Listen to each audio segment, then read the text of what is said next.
Grandmama used to pray, oh Lord, please save them from the evil snares and all the dangers that entangle. Yea, though they walking through the valley of the shadows, just prepare and make them fit for every battle, because right, I know they bound to come, and I know they bound to fall, but in your bounty, Lord, preserve their beautiful. Right, we still surviving off of grandma's prayers, surrounded by the jungle and the lion's den. Tread light, cause these traps is inconspicuous. They hide right in plain sight, thinking we don't see them when they linger. Look right beneath the surface, then leave a trail of corpses. Crisis, prices, your life a disposable commodity, like living in a fantasy, conditioned to believe that the system even cares whether selling CDs or walking or driving or reading. Look, they don't even need a reason. It's just you breathing and being black. When it's such a pretty fall, it don't seem like we falling at all, at all. It's just a GMO dream, where things are never really what they seem. Please cue the violins, tell them just to play me something pretty, cause this gritty city got me screaming bloody murder. Said it got me screaming. This gritty city got me on some. Look, get your hand up on my pocket. Distraction, so lazy they use the same tactics, like condom with some trinkets. Just don't let them get to thinking. That light bulb gets a blinking. You know niggas and ideas. Oh dear, my dear, you may not know me, but I know you very well. Foresight, they say hindsight is 2020. Well, tell me something, we gotta see that history is on repeat, and maybe it takes a beat and a melody to speak a little louder than the message in the clouds or the essence in the air. I swear, my God is just so clear that a system driven by fear can never give us nothing but more of the same things. Oh, when it's such a pretty fall, it don't seem like we falling at all. It's just a GMO dream, where things are never really what they seem. Please cue the violins, tell them just to play me something pretty, cause this gritty city got me screaming. It's murder. Got me screaming, got me. This gritty city got me on song.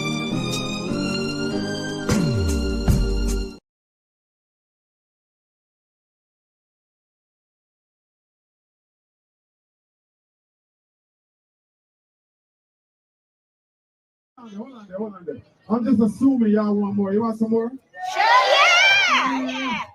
I think y'all just being kind. We don't try this. We don't do something. We don't have a vote.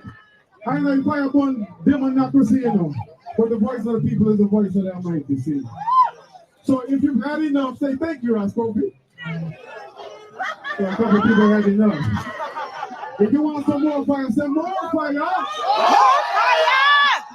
It's kind of close. If you want some more fire, say more fire. More fire.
physical war, a mental war, political war, a Babylonian war.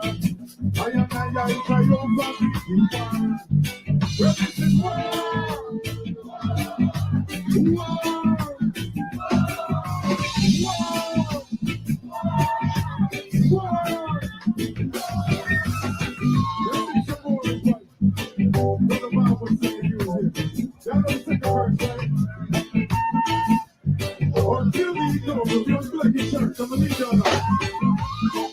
Hey, y'all ready?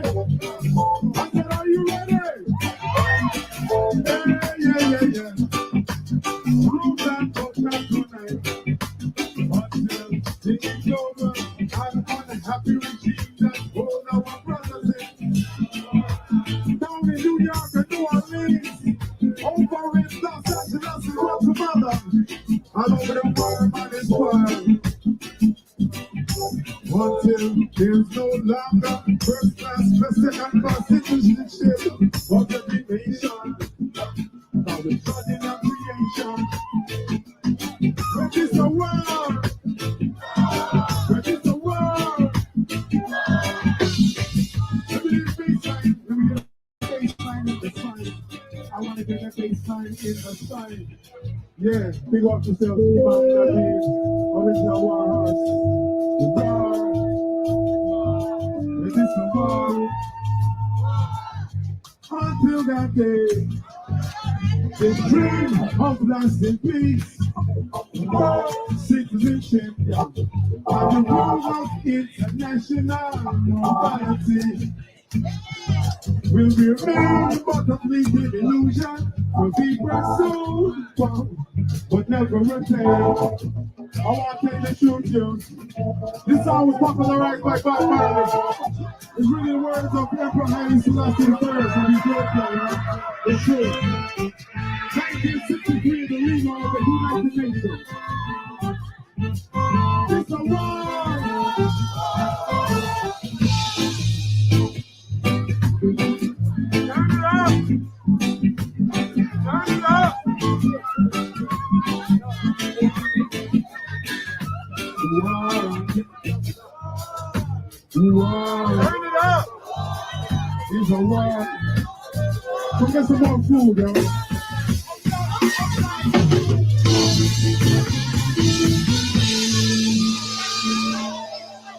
Red Berry. Let's take a little bit.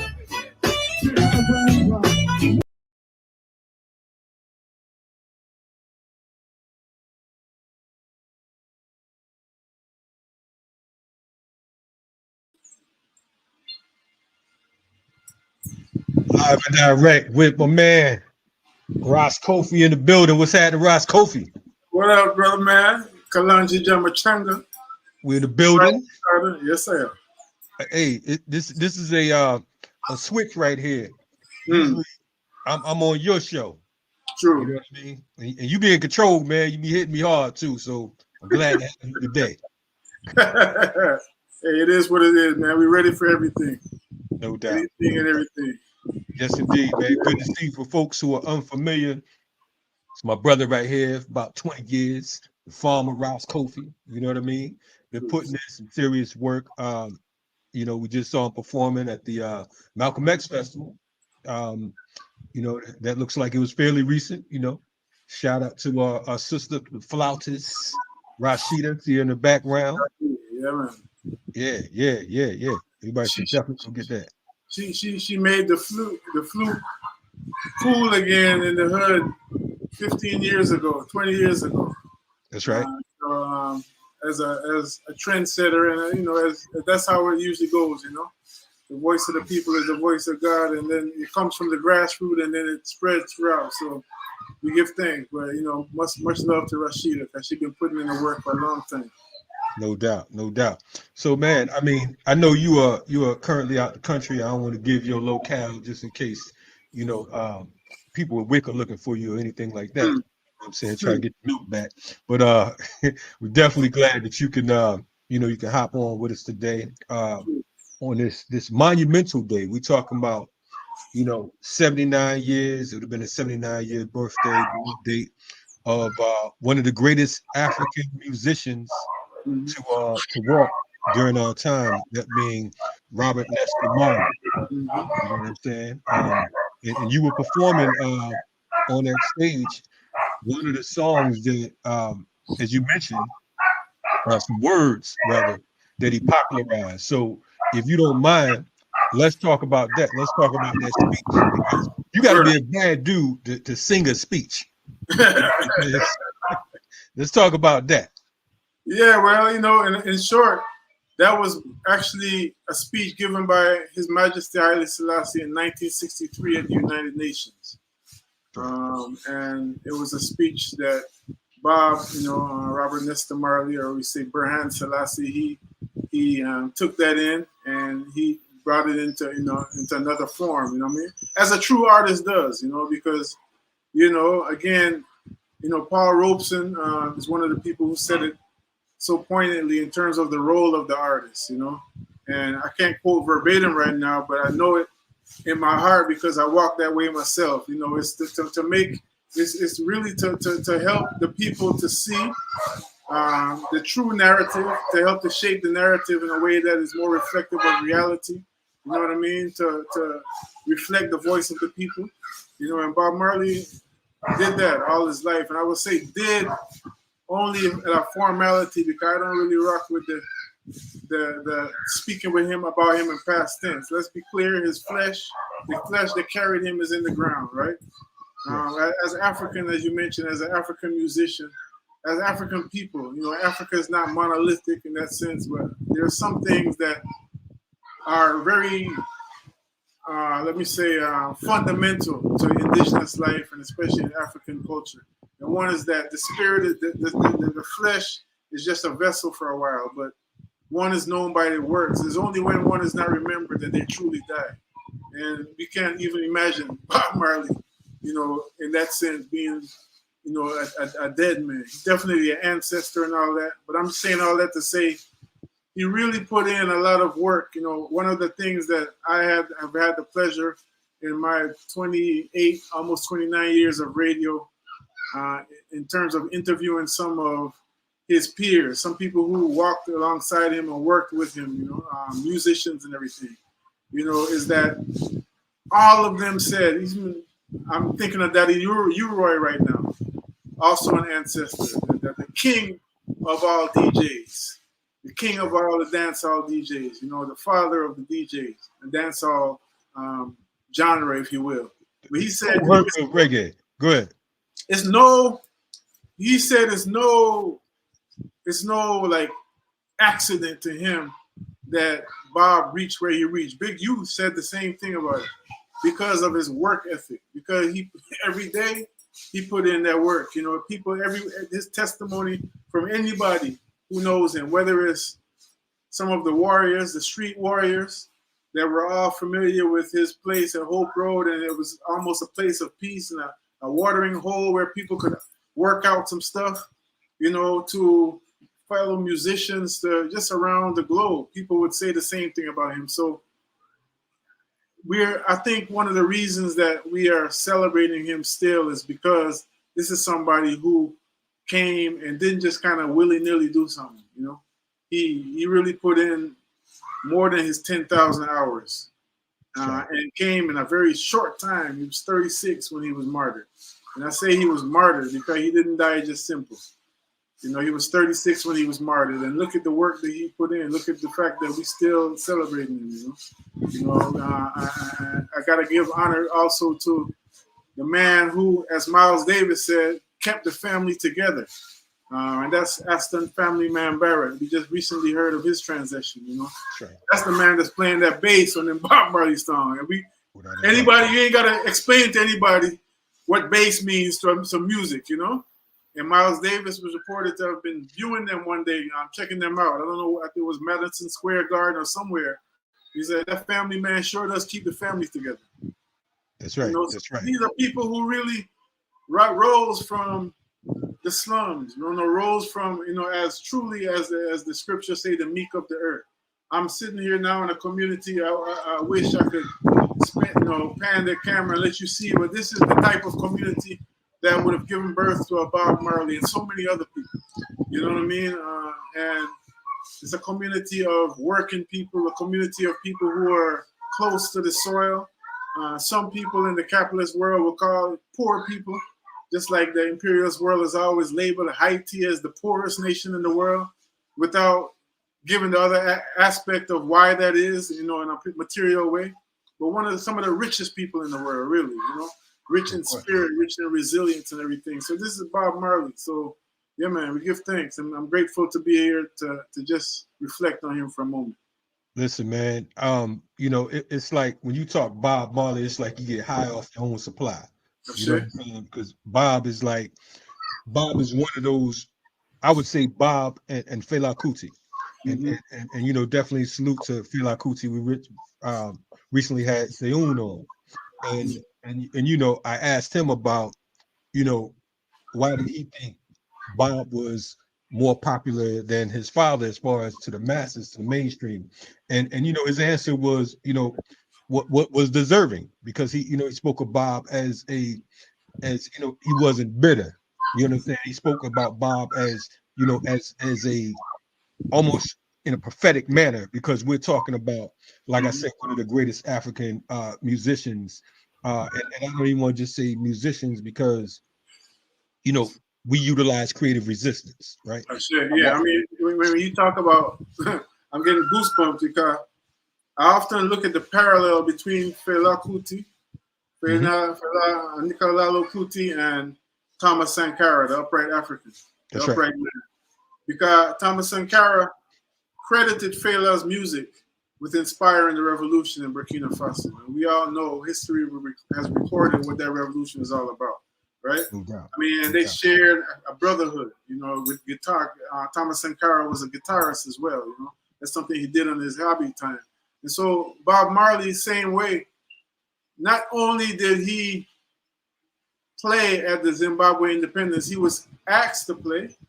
They asked him because he inspired the soldiers in the bush when they were fighting the liberation war in Zimbabwe to free the land. They were listening to his music.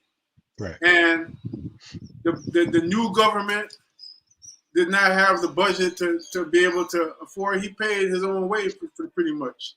Paid for all the equipment to get there and everything. There's a clip on YouTube, shameless plug, where it was actually called the Amandla concert.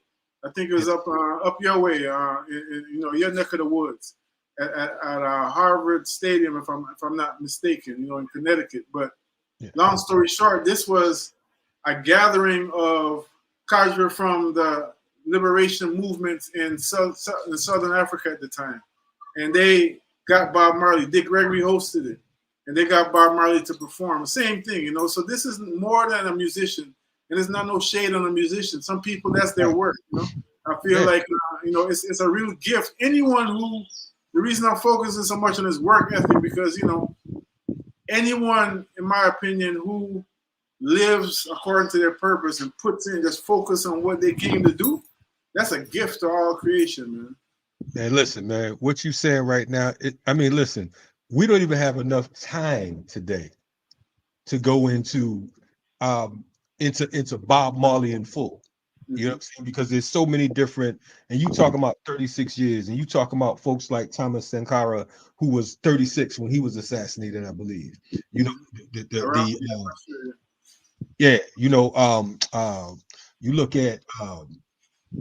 Didan Kamathis, who, his transition is coming up. You know what I mean? And so many other folks who was just young and just putting in that work.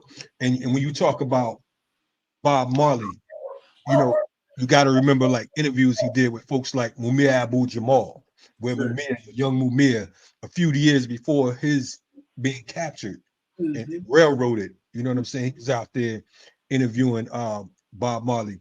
But it's so many different directions we can go in, because you said so much. And it's just like it opens up so many different doors and all that. First, I want to shout out, because we mentioned Fela, I want to shout out Sandra Isidore. And saying that one of the things that you two have in common, not just from the culture work, but both of you, shameless plug, are in the new documentary Organizing is the New Cool that drops on June 9th. So I want to shout out her as well. So we finally and for to put that on pause, FTP would be 20 years June 9th. And I would thank you here publicly for your contribution as far as helping to keep that thing alive over the years. So definitely salute to you and the other, culture workers and freedom fighters who put in that soldier work. I say. Yeah, man, we can't mention Fela without mentioning his mother. I recently watched a documentary called The Shaping of an African Colony. It spoke so much. I appreciate it for many reasons, but one of them is that it went into this woman in terms of her groundbreaking work. So Fela didn't just spring from the abyss. No, I mean? She's a freedom fighter. She was a Pan-Africanist. Right. Straight up. Yeah, Bro within Nkrumah. You know what I'm saying? I'll say tongue, folks like that. In real life, not just the books. You know what I mean? Murdered by the state. You know what I'm saying? Excuse me. Assassinated by the state. Thrown out the window. Yes, sir. Yeah. So absolutely. And we, you and I, we'll forget that we're on the interview. We'll start talking about all kinds of stuff. But let's say we'll go back to Bob because we'll be talking about I'm following your lead. Hey, it's all good. It's all good. I'm trying to get you to help me stay here. But anyway, when we talk about Bob, man, and you mentioned 1963 with the speech that His Imperial Majesty Haile Selassie gave at the United Nations, but that was also the year that Bob began his professional career along with Peter Tosh. You know what I'm saying? Who is another one that we can go on and on in days to talk about. Step and Razor, you know what I'm saying? And Bunny Wailer, they were starting their group, or they were just going professional in '63 with the group, the Teenagers. So it's so many different people that not only did Bob touch, not only so many nations, because folks talk about like Michael Jackson. I would argue that a Bob Marley and a Fela Kuti, they came with when it comes to touching the soul and touching the spirit, that's what those brothers did. And we respect Michael for what he did. But these brothers right here, this is what they were scientists and just, they came in the name of, you know what I'm saying? And I just say that in the name of, the creator. They gave their all as far as the gift. You mentioned Aston family man Barrett. Aston Barrett. I want to because we just gave him a little brief pass and like he just showed up and left. No. Give us some background on who Aston Barrett is before we jump any further into Bob. Well, I honestly, in full integrity, I don't know too much about his bio and all of that. I just know it really, again, to quote the master Miles Davis, he kept the family together. So I don't think he was one of the original Wailing Wailers. And again, Bob's life is a study in so many different ways that is so relevant. So again, staying on topic, we're asking family man Barrett, but talking about how that group of brothers, they were brothers. They grew up together in Trenchtown, one of the roughest places you could be at that time, sidewalk university, street side college, Peter Tosh it was actually said that during the riots the rebellion that came that rose up after my uncle Walter Rodney was banned from Jamaica. The Peter Tosh actually was one of the people who was politicized during that time. He commandeered a bus, according to many reports, and helped to drive people back and forth to the front lines, But family man Barrett is a man who is one of the premier, if not the premier, bass musicians, in my estimation. I'm not going based on Rolling Stone and none of that, You got family man Barrett, you got people like Lloyd Parks, especially in reggae. You got people like Flabba Holt, the Roots Radix. I mean, that was his ministry. That is his ministry, and that's what he did very thoroughly, masterfully, in a way that the people is evident to the people. I remember one time Imam Jamil was talking at a event honoring Kwame Ture, and something he said just always stuck in my mind. He's like, I can talk days for Kwame and everything, but I don't need to because he struggled in a way that was evident to the people. Again, this is what artists do. This is what people who are on purpose do. So Family Man Barrett, man, you know, I don't want to talk out the side of my mouth because it's disrespectful to his legacy that he put in so much work. I just know that he made me feel real good when listening to that music. You know, I mean, real good. And the name alone, that got to be something to that. You know, the name alone and what that did. So, I mean, to me, as a farmer, I'm looking at all these streams that gave rise to the Bob Marley that we know and reflect on, you know. Again, it wasn't some just no willy-nilly vibe, you know. He didn't just come from out the blue. You know, all these energies contributed to this person that in 36 years did 3 lifetimes of work. That's right. That's right. Let me ask you, man, in your opinion, because of the fact that, you know, I know that, you know, Bob definitely inspired you in your work and so many others. Why do you think after so many years, you know, that vibration is still high? Why do you think that, you know, and to that point, one of the things that you mentioned earlier, you said that Bob was martyred at 36. Mm-hmm. You know, that's a serious word. Everybody's not martyred. You know, yeah. Let's talk about that. Why would you say that? Let's play crackers advocate for white folks looking. It's like, well, you know, he died of cancer. I mean, it's out there. It's out there. There's another film called Who Shot the Sheriff. You put kind of piece things together. But I just dropped this as an example, as a means to answering your question towards those ends. When he got that so-called cancer in his toe, when his toe, it is reported and is pretty much corroborated by multiple sources that he was given some boots by William Colby, who was the son of I think William Colby was actually the father's name, the former CIA director at the time. You know, so Bob by that time was a rock star. People come into Jamaica. And, you know, it's funny because as you watch the video about Who Shot the Sheriff, this was the first assassination attempt. Right. That took him into exile. This was right before he played the One Love Peace concert, right? Which is a whole political shenanigans in itself. You know, he came down, Colby came down as part of the film squad.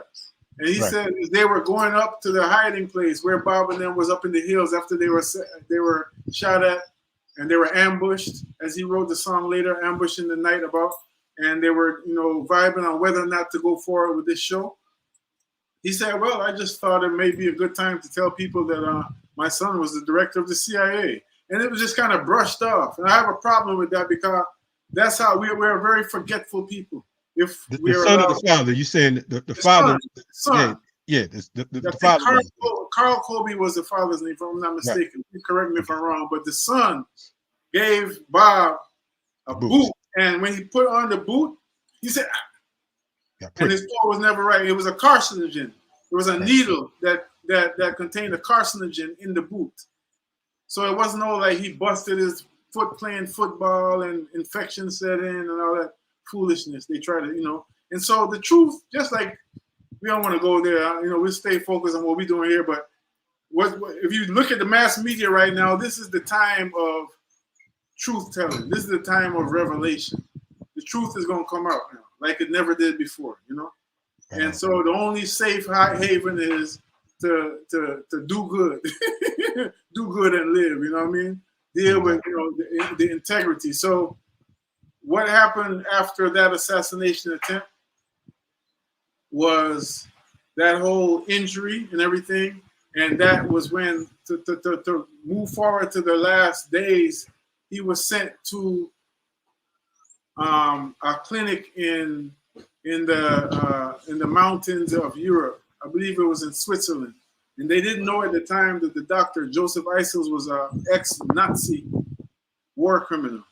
This is the person who, basically, if you want to say, use that word, I wouldn't use that, you know, like it was his death doula. It was more like the death, the cracker who was assigned to take him out in the flesh, you know what I mean? Because this was a person that had tried all these other methods, it didn't work. The family decided to take him there, and that's where, you know, he passed away in Miami after they said they couldn't do nothing for him. But the reports that we've received from, again, multiple sources is that this man was so cruel to him, even in the way that he treated him during these final days. You know, Joseph Isos, that was the doctor that was a former, that was, it was reported later on that he was discovered later on that he was a former CIA, not CIA, a Nazi operative. So that's, you know, I mean, it's volumes written about that. I'm just attempting to give you the truncated version. But I say he was assassinated. He was murdered. He wasn't murdered by the gun, because the new assassination, when you hear cancer, just an FYI for the family out there, you hear about cancer and all these other things, that's the new assassination method. It's very rare that people of that magnitude who are enemies of the imperialist global agenda are being taken out with a gunshot or a bomb like they did Maurice Bishop, or they did Salvador Allende, or they did Thomas Sankara, and so many other people. Yeah. Right? Yeah. You know, no, now it's a new form. It's like they did Hugo Chavez, right? So yeah, Bob Marley was assassinated. Ras Kofi said so. I'm not take back from the top. No doubt, no doubt, and it's not too often that I agree with you, but today I'm definitely with you. You know, for folks that are and that's this, you know, folks that's listening, you know, again, Ras Kofi and I, we go back, we got jokes, all that type stuff. Today we on a serious mission because we do Bob. So if you hear me throwing some stuff, don't trip. This is how we do. I want to really because you know there's folks that's watching and you know who are apolitical and who lack culture and who lack you know a revolutionary mindset and lack an understanding of who and why you know anyone would want to assassinate Bob Marley. You know, the naysayers would be like, man, he was just singing about one love. I mean, why y'all tripping? You understand? Why would that question, why would they want to take Bob out? Well, let's just keep it at the one love for a minute. Chairman Fred Hampton, Ibaye, demonstrated what one love is all about in the true sense, and why that is a threat to the so-called powers that be. Because again, you know, there's a proverb in the Kiswahili, they say sauti ya Mungu ya sauti ya watu, or sauti ya watu ni sauti ya Mungu. The voice of the people is the voice of God. However one want to perceive that. I mean, I ain't getting there, I'm not going into that rabbit hole with God and all that kind of stuff, but there's something very compelling and something very powerful and ultimately immutable about the voice of the people. When the voice of the people rise up, because within us is an intrinsic appreciation of life and the life essence, right? I mean, we can also say democracy, you know, because some people say with the voice of the people, it's true. Just, you know, that oftentimes, that's why it's very important. That's why Bob Marley's work and so many others is so important, because they help to shape the narrative and remind the people of who we are, right? Because it also can be said that the majority rules ain't always necessarily a good thing. I'm sure that if we in the streets of Atlanta today or somewhere else, you know, on an average day where people ain't feeling the pressure and people are feeling kind of, you know, comfortable with life, and there was a majority vote on this, that, and the third, we might not always be happy with what turns out to be the vote, right? But we're talking about something, and it's something serious about when people are under pressure. When people are feeling pressure, when people are feeling like their back is against the wall. That's when Marcus Garvey said, man will know himself, right? Man, woman, and child. So it's very important to realize that Bob Marley, just like Dr. Martin Luther King, I bear witness that as a young person, I didn't give Dr. King the respect he deserves. You know, because that divide and conquer narrative tried to pit him against El-Haj Malik Shabazz. It's either you got to choose one, right? You know, this man, like Dr. Clark said, this man deserves our respect, if for no other reason, because he was courageous enough to live, to stand consistently by what he was talking about, right? But Bob Marley is the same way. I'm not talking about his personal life. I'm not talking about he's an angel, a perfect man, or none of that.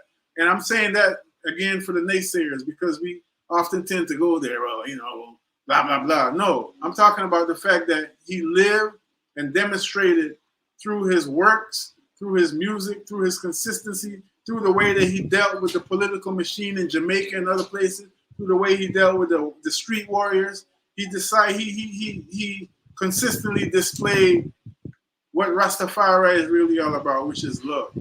And ain't nothing soft about love. So that's just the other thing for the angry black crowd or the angry whoever crowd, that love get a real raw deal. And I can understand why, because sometimes saboteurs have come in the name of love to pour some water on the fire, right?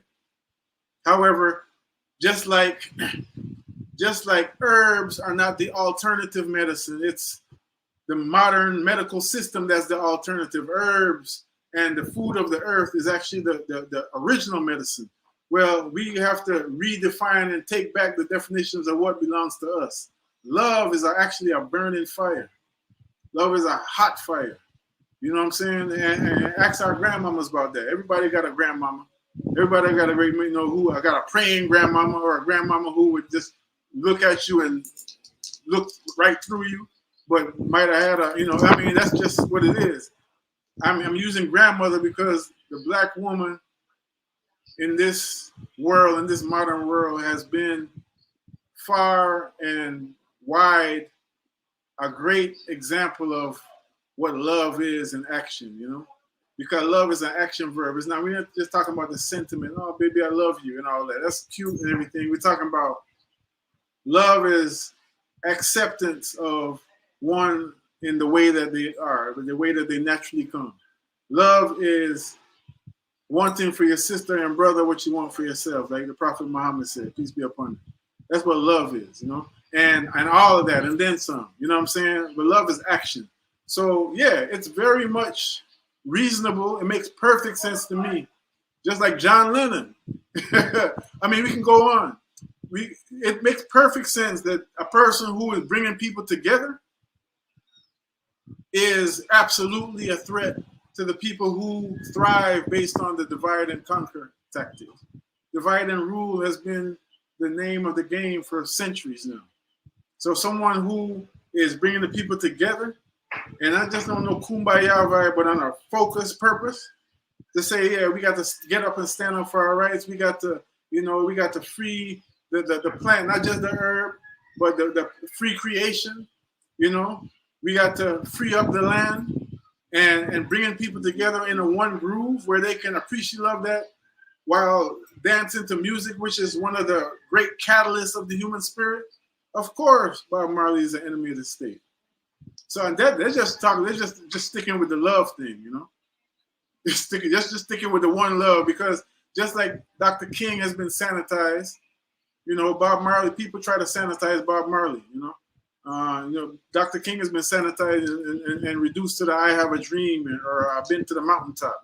The same thing with Bob Marley. But I'm just saying though that let's just stay there for argument's sake with the love. That in itself is a powerful force. It's a very compelling force. And when you have the eyes and the ears of the world, yeah, of course he was the enemy of the state. You muted, Kalonji. Oh wow. Hey man. I'm glad that you said that, particularly around Dr. King, because to me, it's when you have folks bashing King for his nonviolent tactic, it's like you see a person who has yet to mature in his politics or her politics. Yeah. Because for you to be brave enough and folks like us living in the South, going through Mississippi and Alabama and Tennessee and all these other places that King was at, it's like to this day, even in Georgia, folks forget that we are in this very racist Confederacy, right? And for you to be brave enough to walk through these places, and to resist. I mean, you brave even walking through there with artillery. Right. Don't get twisted. You know what I'm saying? Because we're talking about these down home Southern crackers, which include the police, FBI, CIA, etc. Right? The military, so on and so forth. And you are up against a true beast with real teeth. So to see folks like Dr. King come with that type of strategy and tactic, and to be assassinated at 39, because we forget that many of these OGs and these ancestors, they never made it. You know They what I'm never saying? made it out in their 30s, man. Never. I mean, Chairman Fred never made it out of his 20s. Yeah. George Jackson, yeah. You know what I mean? Your uncle, and shout out, because you said it in passing earlier, Walter Rodney, what, like 36 years old?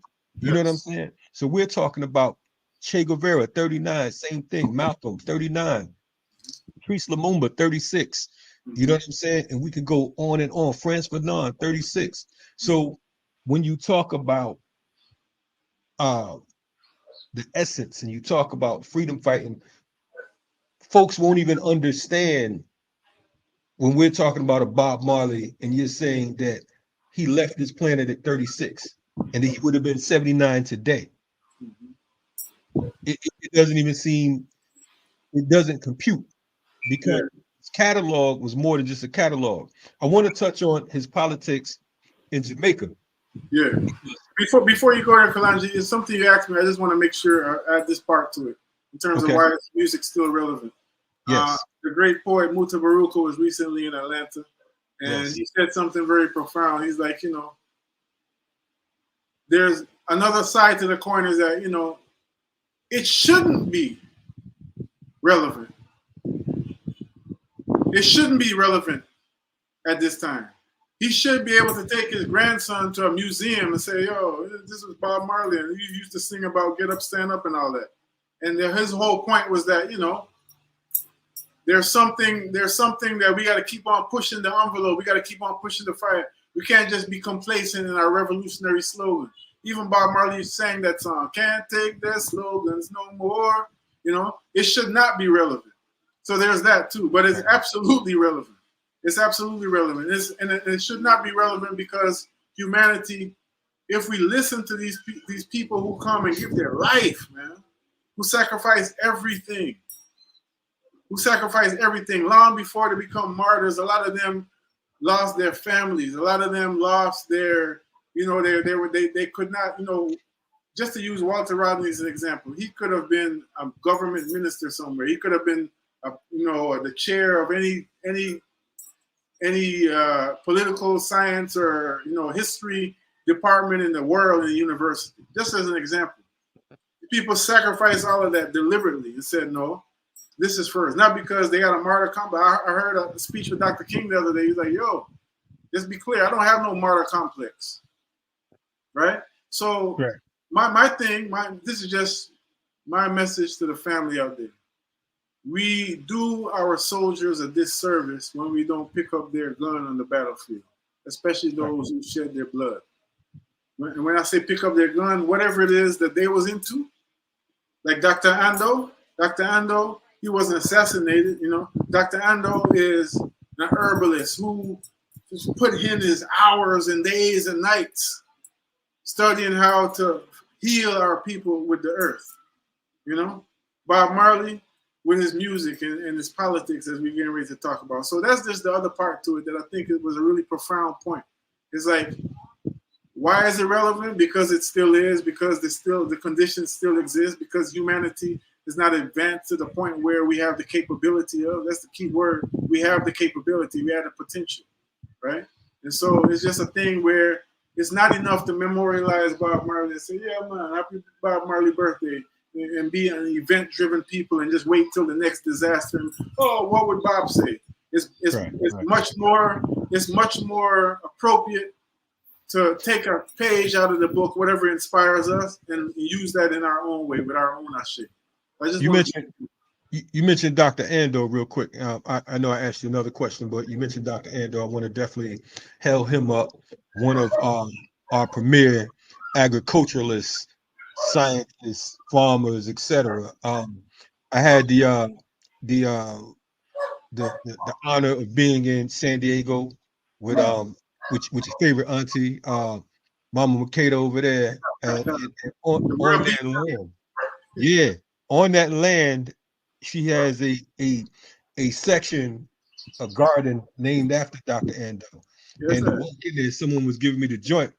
It blew me away because I'm like, man, you know, we had the honor of being around a Dr. Ando. Yes, sir. You understand what I'm saying? So just seeing some of the new folks, Dr. Ando's name to some folks is like a George Washington Carver. Yes. You know what I'm saying? You hear about the Dr. Sabis and the Dr. Yes. Afro and so on and so forth, but it's a chosen few who know who Dr. Ando was. So Dr. you know, Kwaku Ando, man, a great man, and he patterned himself after Nana Carver. You know. yes, So it was yes. absolutely would be very appropriate to see him in the same light. You know what I mean? You would go to his land. My children grew up in his land to a certain extent. And you go to his land and you see every little bush, every little thing that might seem like just some, you know, some insignificant herb or some bush or something. It got the scientific name and the colloquial names and everything right there labeled. That's Dr. Andy. Right. Yeah, straight up. I mean, like I'm not just talking about the formulas he made. I'm talking about the plants that just you go in regular yard and there's this bush and what's this bush. Everything labeled in there scientifically. You know, Dr. Ando is a serious man. Yeah, no, that's the pharmacy I'm talking about. I'm not talking about what he made. I'm just talking about, like you said, the bush just going out there, and it's just like, you know, and these are things that I appreciate about brothers like yourself, brothers and sisters like yourself, keeping that tradition going. You know what I'm saying? Because it's necessary for us to understand that our food has to be our medicine. But yeah, I want to hop back on Bob real quick because I know you got some things to do, and we live and direct in the middle of the day here. Politics in Jamaica, because of course there's this, you know, everybody knows war going on in the streets, and when you talk about politics outside of the U.S., it ain't no January 6th where crackers climbing in over walls and whatnot. It goes down in most places that are serious about their lives. So during this particular time, there was some things going on. So if you don't mind speaking on a particular situation where Bob was able to bring forth two white men. Neither one of them was really any good, but at the same time, you know, he did something that many people couldn't do. Can you speak on that? Yeah, that was the Smile of Jamaica concert. That was so after the exile. I mean, after the assassination attempt, he went to live in London for a while. You know, he first went to the Bahamas and then he went to London to live. And two of the street leaders. So, okay, before I go there, I just gotta paint the context. Jamaica neighborhoods, like we say the hood in America, or the trap nowadays, this is a little bit different than just the hood. That's more like a spot where people selling narcotics and everything. They're called the garrison. A lot of Jamaican culture is patterned, sadly, after the Wild Wild West, very deliberately so. And it makes sense because, you know, again, when this whole talk about we are our ancestors, that's not just some crazy black folks or whoever else just talking to make themselves feel good. So Jamaica, Port Royal was the head of the piracy. That was the capital of the pirates. You know when Bob sing that song, "Old pirates, yes they rabbi." Pirates. I'm talking about the people who would, you know, pillage lands and steal people's stuff and store it. You know, Port Royal in Jamaica was the capital of the pirates in the Western Hemisphere. So moving forward to the 19th or the 20th century, after so-called independence, what emerged is what often emerges in these colonies. It's definitely in the American colony, you know, the Turtle Island colony, the settler state called the U.S., you know, United States of America. These two-party states. It's two-party politics. That's one of the things that if we just study history for ourselves, just use a keen eye, we'll see certain similarities, right? And usually both of them is like they're good friends in the back room and they playing this, we are at each other's throat in the front room. So that's what was happening in Jamaica, the JLP and the PNP. In the Caribbean at that time as a young man, we knew Edward Seaga as Seaga. His name is Seaga, but it was very clear. This is Seaga. He was absolutely a pawn of the CIA. And at that time, the other thing to remember is that there was almost like these two white imperialist superpowers, US and Russia at the time. It's like they striving for the influence over these different places. So, and that's one thing we can talk about another day. I got a real issue with Africans really embracing Marxism as some kind of, you know, some really full way of life. I'm sure there's strategy in there. There's jewels we can take from there and keep moving, you know, and turn it back into ourselves, our own thing, because all of that came from us, you know, from the first place. And as an aside, that's what happened with the Grenada Revolution. Imagine this black revolution that was had the U.S. and other places shaking in their boots and inspired, more importantly. And the reason why they were shaking their boots because they inspired the heart of the people all over this region. Matter of fact, all over the world, right? Imagine a black revolution like that being sabotaged internally to the point where they come down to Stalinist debates. But anyway, that's just so that's Jamaica. So in Jamaica at that time, the two political parties are always vying for power, and part of their strategy was to control certain garrisons. There's certain places like, you know, now we got the Crips and the Bloods and all this other stuff. There's certain places like that's PNP place over there, or that's labor rights, that's JLP. Labor rights and PNP is what they call it, you know. So that's socialist, they would call it, or PNP. Because Manley, you know, he had his faults and everything, but his thing was more about socialism, you know. And that's like that was his rhetoric, you know, at least. So Bob Marley rose to prominence while all of this was going on, and the people were suffering because of this tribal war that was fed by these puppet masters. You know what I mean? There's even a lot of speculation about who would have had him, who tried to assassinate him. I'm not going to go there. I'm just putting it out there, though, because, and I'm putting it out there because it's legitimate. The speculation is legitimate. When none of them politicians' hands was clean, you know? Because going back to the banning of Walter Rodney, it's the same thing. He was banned by the Scherer regime, but there's other people, you know, in the classes. That's why class analysis is very important as we look at politics, you know? Because if for no other reason, there's a ruling class, so-called ruling class, that will do whatever they got to do to keep that. As our attorney at war, Automatic, said so poignantly one time, you know, look at the Supreme Court. The white folks don't all love each other, but they just united in terms of so-called white power. They, you know, that's the Supreme Court is a great example, or Congress, you know, this little facade that we're about to see, if we see it, you know, in terms of the new elections, you know, selections, you know what I mean? You know, Biden, for anybody who had any kind of, I don't know, illusion about what the Democrats about, look at what the Biden administration is actively and deliberately, not just like they just kind of going with the flow that was already inherited and they just got to go with the program, blah, blah, blah. They're going with the program and deliberately, actively funding genocide of the Palestinian people.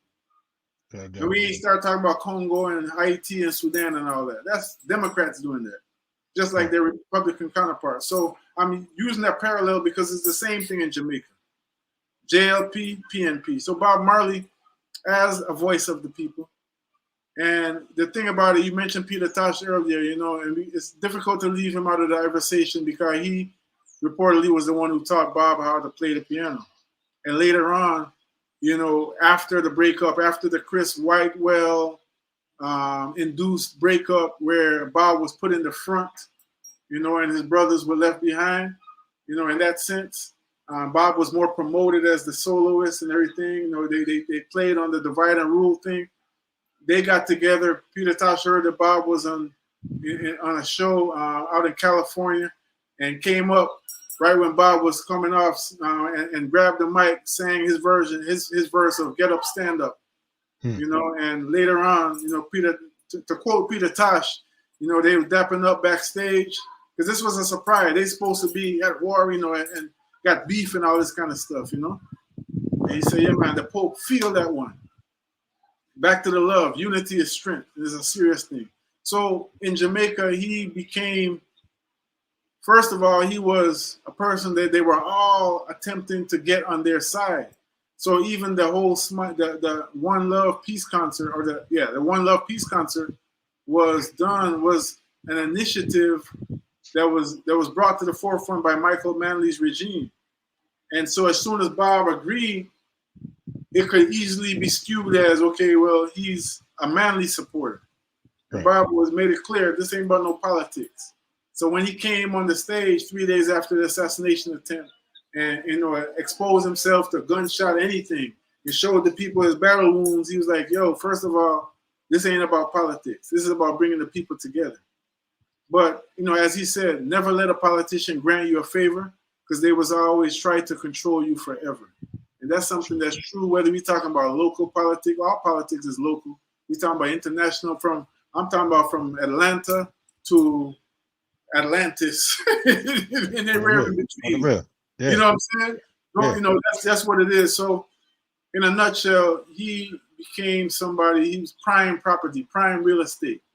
And so when the brothers, I think it was Tech Life and I don't want to call it the wrong name, but two of the more prominent area leaders, the prominent strongmen, if you will, of that time, you know, from rival, you know, one represented PNP, one represented JLP. They flew up to London and pretty much begged him, really pleaded with him, I would say, use that to come back to Jamaica, because it was just crazy. It was ridiculous.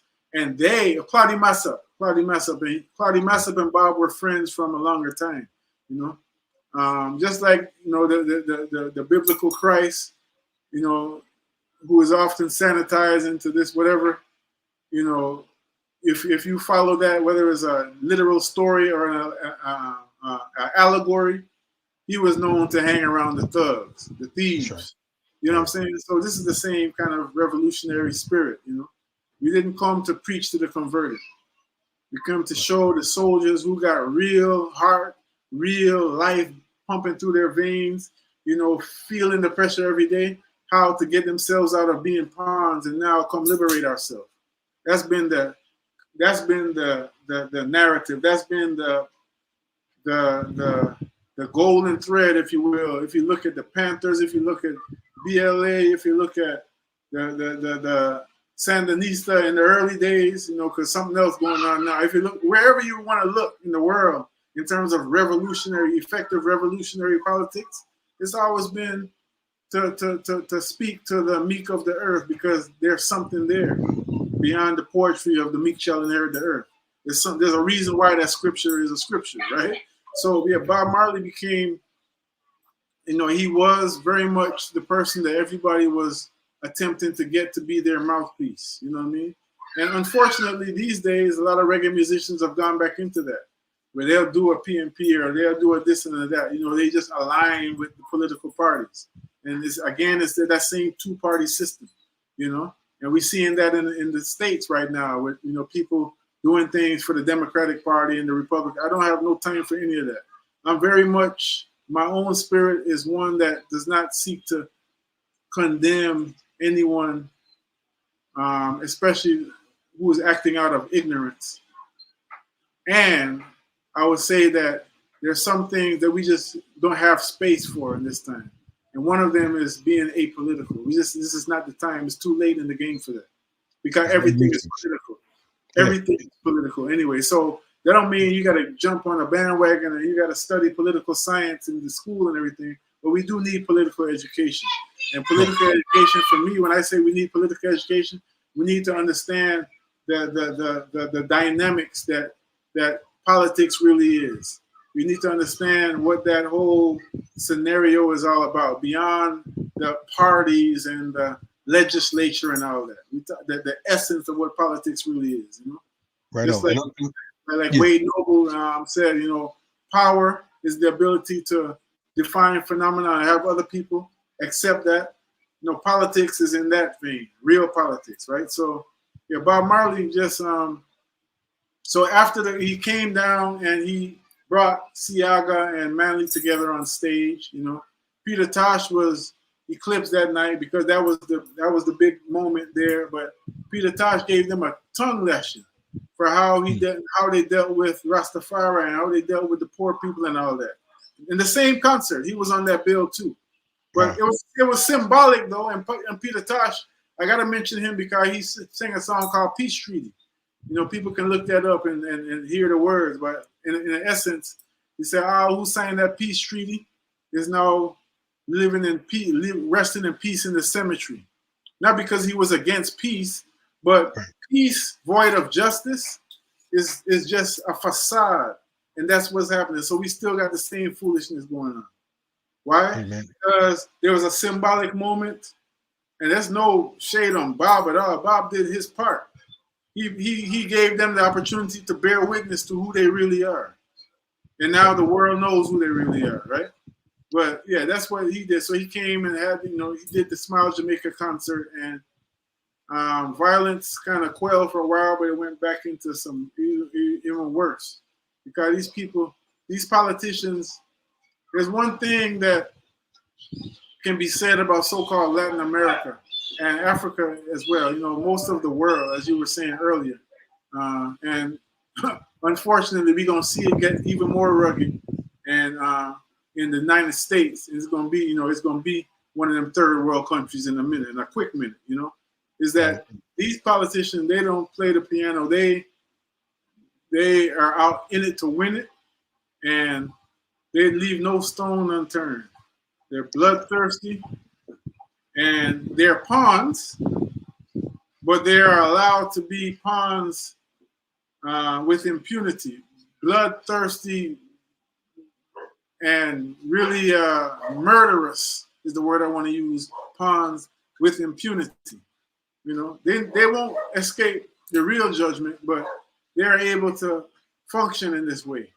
And then 30, 40 years later, we hear the documentary about what really happened and all this foolishness. So that's a really long answer, brother, but you're asking me something. I don't really go for sound bites, and it's difficult to really paint the picture just by saying, well, this happened, so I'm attempting to just paint give us a little bit of context to it. Hey, man, like I said before we got started, you know what I'm saying? We're talking about the topic of Bob. We can go on and on and on and on. And this is a quote unquote drop in the bucket.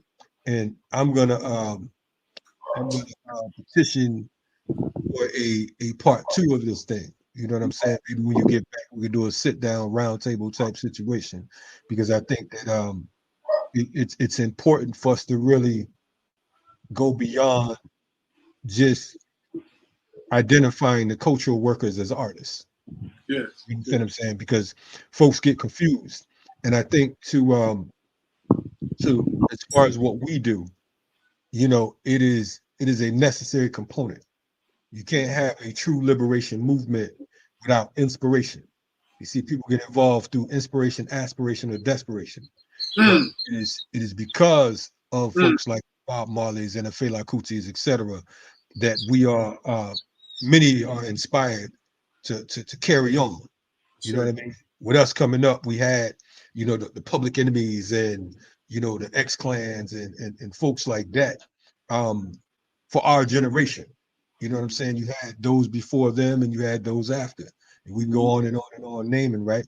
But at the end of the day, we have to look beyond the image that is presented to us by the imperialists, because it's not an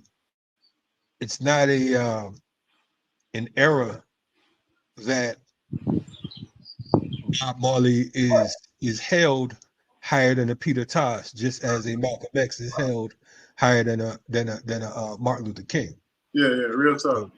But Malcolm X, man, what I've always loved him, and what gave me even more of an appreciation for him is finding out more about what happened in Selma and all of that. Not just when he went down there and spoke with Dr. Mama Coretta Scott King and everything. He was brought down there by Snick, but that's love right here. This is love. He was very clear about his stance. He's like, nonviolence is some foolishness, blah, blah, blah. But guess what he did? He sent soldiers down there, since he knew that they were serious. Right. He sent soldiers down there to teach them how to disarm the dogs. That's right. That's a perfect example. My brother, let me tell you something. That's a perfect, I got goosebumps right now. That's a perfect example of what solidarity is really all about, beyond a slogan again. We're not into this. We ain't got time for slogans. That's solidarity right there. That's love. Because when I say love is acceptance, that's what I'm talking about. The real recognize real. So he saw the sincerity. He said, okay, I can't rock with this, but let me tell you, I know what you are doing is for our people. So guess what I'm going to do? I'm going to add on in the way that I can. Let me tell you something. It is because of that. And it's funny that you bring that story up. For the last 3 years, this will be the third year in a row that I've been hosting this intergenerational hip hop summit down at the Bloody Summit commemoration. The Bloody Sunday commemorations. True. And it's because of what Malcolm did. It's because of Snick. It's because of Lowndes County, Alabama, that I even participate. Because every year, folks is like, man, that's civil rights. I don't really see how you fit into that. And why would they want you to host? You understand what I'm saying? So I'm going to plug them because March 2nd coming up is the commemoration of Bloody Sunday. And I'll be hosting the intergenerational hip hop summit. And the headliner for this year is Sly and the Family Stone. So, yeah. That's a whole other story. So I'll be down there in Selma to the Selma family. But shout out to Malcolm because, like I said, when they first was talking about it, I'm like, Selma, what that mean? You know what I mean? Because that's one of those areas that we understand as a civil rights, space. Just like Atlanta. Don't get it twisted. Atlanta's a civil rights town. And it's also a town that's hard to crack because a city that's hard to crack because of the Negroes that exist. And when you look at Dr. King, the most significant things that you know about King in Atlanta is his church, is him being born here. He didn't even die here. You know what I'm saying? They just buried him here. But the fact is, it's like most of the significant things that took place was outside of the Atlanta area. And he got a lot of criticism, as he would say often, even from Negroes. That's right. Kwame Ture was speaking about him to the point of saying that he was by far the most popular Baptist minister in America by far, but he couldn't even win the thing of the Baptist convention, the national convention, when they were looking for, I don't know if the proper term is chair or whatever, but somebody else who was, a reactionary person, you know what I mean? So and then now everybody's talking about, I was with Bob, or I was with Dr. King, just like with Bob. Yeah, man, I smoked chalice with Bob, man. And at the time, we calling him Dirty Head Rasta, and why you should just leave the politics alone and leave that to this, that, and the third, and just sing about one love and all this. Sing some more love song. It's the same narrative, time and time again. I must say that. I ain't gonna go there. No. So you're on point with it, and to your point, it's crazy because I was downtown Atlanta a few days ago, and his brother was like, "Oh man, yeah, how's H. Rap Brown? That's my boy. We used to run together, so on and so forth." But I said, "Man, if that's your man, and y'all used to run together, then you should be telling me how you doing." And I just rose it on off. He looking at me like, "Oh man," like, dude, you know what I'm saying? Don't be selling me no wolf tickets.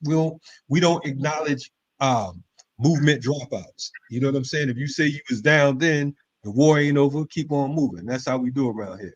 Yeah, but listen, brother Kenneth Zaki, shout out to the mayor of the West End, the poet laureate of the West End. Yes. He got a poem called "Used to." Right. Yeah. It's a lot of used to's around here, huh? He got a poem called "Used to." No doubt. So, Busted, we're gonna close out, but before we close out, I want to ask you 3 Bob Marley songs that have inspired you. What 3 would you say if there was three that would inspire you to movement work. I'm not talking about not to be a hopeless romantic or nothing like that. You know what I'm saying? Well, give me three to walk with. Ride Natty Ride. Ride Hmm. Natty Ride is one of them. Okay. Because movement work for me, I'm a spirit man. So that's my lane. And I'm not streamlining myself, but that's my lane. Or that's the stream from which I enter movement work. And I've inherited that from my mothers and fathers. So that one right there, as a young man in high school, listening to that on the beach in San Diego and all that, really helped to contextualize what I was feeling and give it some direction. So it wouldn't just be like, well, I'm Yusi Kwayana's son and Chaikawa Kwayana's son, and I'm this person's son and this person's nephew and all that, and just kind of inherited movement stuff that is void of your own ashe, right? So Ride Nati Ride is one of them. Man, that's a difficult one. Turn your lights down low. Straight. Why? Not for no hopeless, romantic, nothing. I ain't one romance. We leave the romance in for the Romans.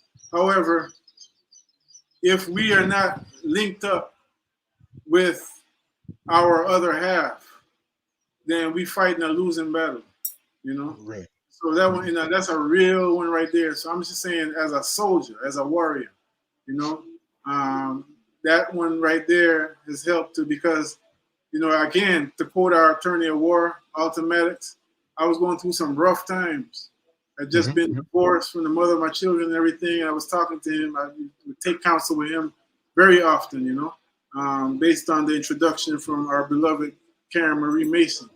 And he said straight up to me, like, I remember where I was. I was walking up the hallway, going back to my classroom at Douglas High School. Shout out to the mighty Astros of Frederick Douglass High School.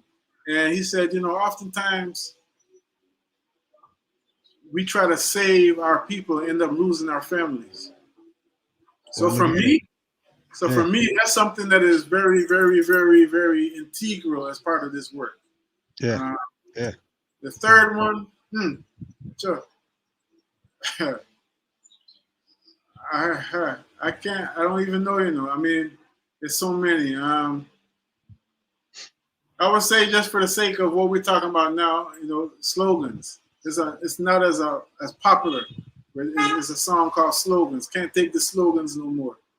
So now is the time to put what we are doing into action. I'm not one to beat up on our people, because I know what has caused us to be in this position. And I would say lovingly, as your brother who is right here with us, that it's high time that we take what the average African or the average person in the world, the average grassroots person, can sit down at a rum bar or burning a spliff and give you chapter and verse about the wickedness of the white man and what they did and the system and all this kind of stuff. However, we still act as pawns to this system. So the slogans for me is a challenge, because we need an internal challenge. We always need to raise the bar, Slogans for me is to say, nah, it's not about the slogans alone. Slogans are something that become what we do as part of as an expression of our reality, an expression of our purpose, as expression of our passion. They're not the be all to end all. So we just got a bunch of slogans and then no action behind it. Love is an action verb. Again, I can't get away from that. And faith without works is dead, for those who understand that language. However you want to slice it. You know what I'm saying? So those would be my three. Good question. Yo, brother, appreciate you coming through today. Got a lot of work to do. Hit me up when you come back to give thanks for the invitation. Grateful to be here. I'm grateful to hail up the original Robert Nesta Marley. Someone who's he gave more than he took. You know what I mean? He gave more than he took, and that's something that is honorable. You know what I mean? You give to your people. Usually do Bob Fest out here. Will there be a Bob Fest this year? What's the deal? Yeah, we definitely.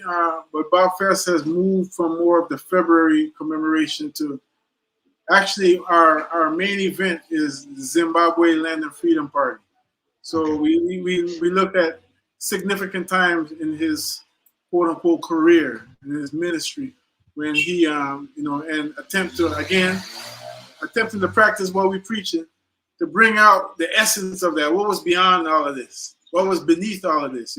So Zimbabwe still is not free. There's stages to the Chimurenga, the revolution, and that still is ongoing. And that is very reflective of many of our places all over the world. We got wings to fly now. We got the ability to free ourselves. However, it's still not, the victory has been proclaimed, but not accomplished. You know what I'm saying? So this is what it is. So yeah, the Zimbabwe Land and Freedom Party is in the Zimbabwe independence is April 18th, 19th. So around that time we'll be having our Bob Fest. Keep us posted. Anyway, yes, checking out Ras Kofi. You can catch Ras Kofi on WRFG 89.3 in Atlanta, Thursdays from 2 p.m. to 4 p.m. Is that right? Yes, sir. The Ancestral Rock. No doubt. Hey, brother, appreciate you. Love you, man. Stay on point, and we'll catch you in a few ticks. Salute you. All right, brother. Salute. Much love to the family, the Black Power Media. We're hearing many beautiful things about, the strength. I won't even say that the vibe. It's a movement that's going on, and we love the fact that our people are taking our narrative into our own hands. That's just the key right there. That's I'm sure you've done many shows about the power of propaganda. And we've talked a little bit today about what propaganda has done in terms of as a tactic against us.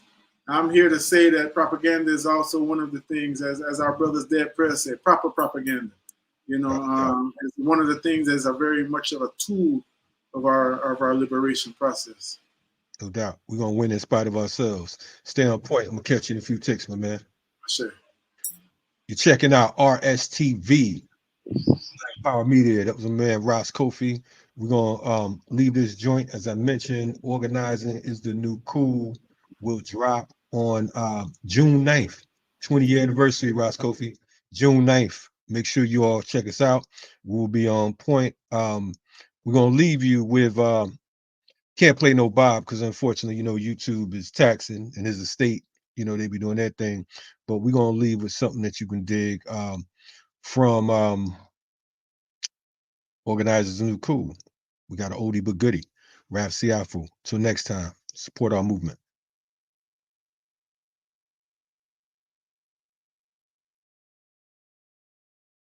May appear a confusing blur of activity, each ant doing its own thing, but it can't be.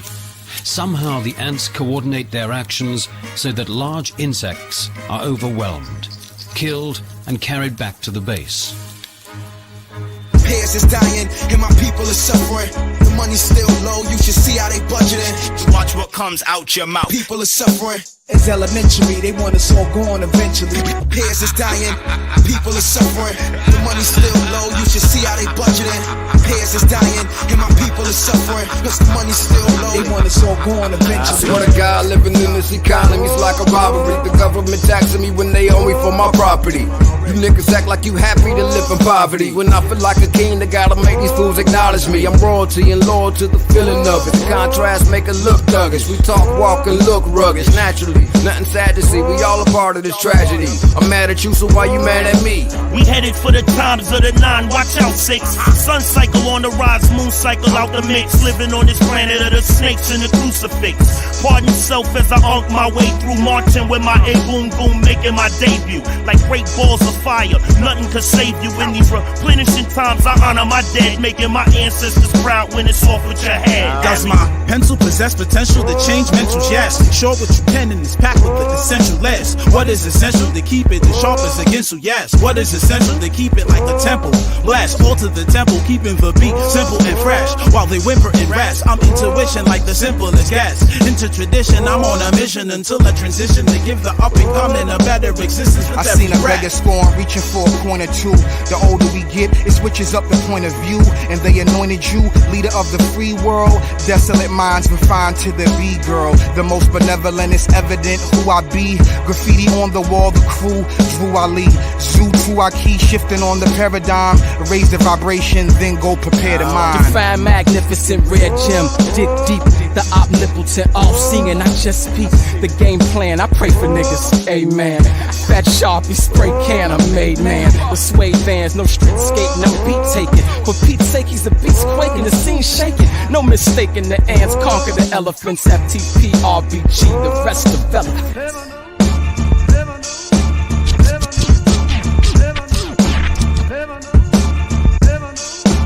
What's the ant's secret that makes them the most efficient predators on Earth, consuming more meat than lions, tigers, and wolves combined?